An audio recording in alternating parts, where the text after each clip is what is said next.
Okay, I'm going to call this vectors part 3. It's kind of the last part here. When you look at a vector, let's say a vector has a magnitude of 10 and a direction of 30 degrees.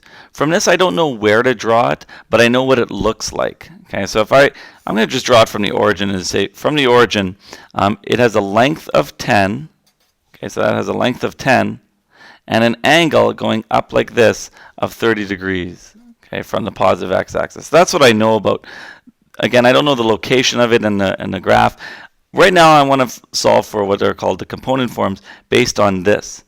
And so to do this one here, what I'm going to do is I'm going to divide this into components. There's one part, and there's the other part going up. I'm going to call this x and this one y. Okay, in order to do this one here, what I'm going to do is I'm going to say, well, in order to solve for y, I'm going to use sine. And the reason I'm going to use sine is because I know the opposite is y, and the hypotenuse is 10. And so I'm going to say here that the sine of 30 degrees, the angle they gave me, is equal to y over 10. I also know here that x would be cos because it's going to be adjacent over the hypotenuse. So I'm going to say the cos of 30 degrees, the angle they gave me, okay, for the direction, is equal to x over 10. And moving this around here, I'm going to get that y is equal to 10 times the sine of 30. And this one here will be x is equal to 10 times the cos of 30. You might already know that this is 1/2. I'm not sure if you do.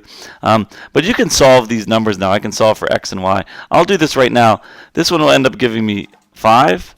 And this one I'll do on my calculator here. I'm going to just say 10 times the cosine of 30, which is around 8.66. Okay, so this ends up being around 8.7. And so to write this in component form, it'll be 5, or pardon me, I got to start with x, 8.7 comma 5.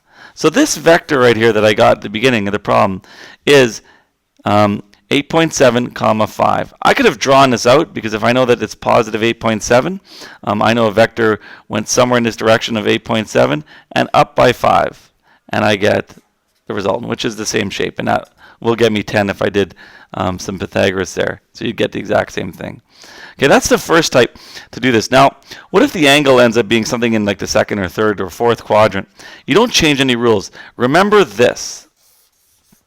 Okay, in fact, I'm going to make a generalization here and just say that x is always equal to the vector length, okay, or the magnitude of the vector, okay, multiplied times the cos of the angle. Look at this, the magnitude of the vector times the cos of the angle.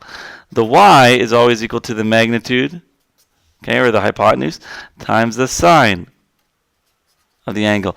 The only way I know how to memorize this is x comes before y, and so does c come before s. It's a little gimmick, but you can try to memorize it that way. Knowing those, I can get any angle. In fact, if they give me one that is, let's say I had a vector that had a length of, let's say a magnitude of 15. Okay, so there's the magnitude.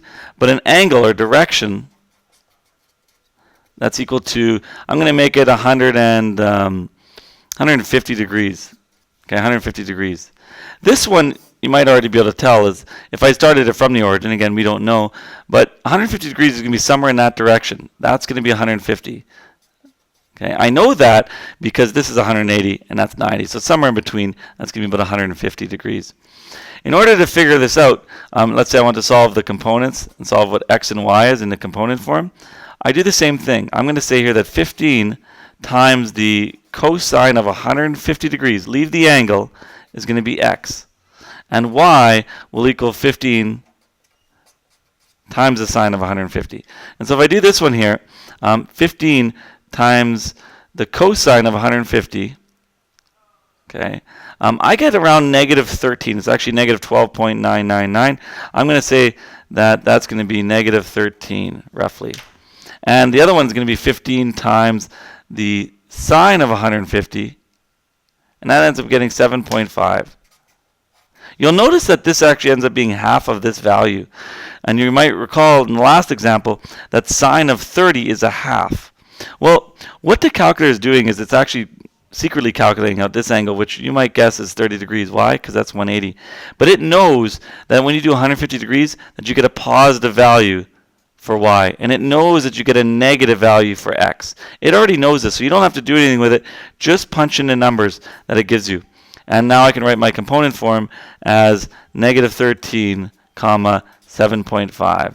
And again, to go from magnitude and direction is not too bad there for an example like that.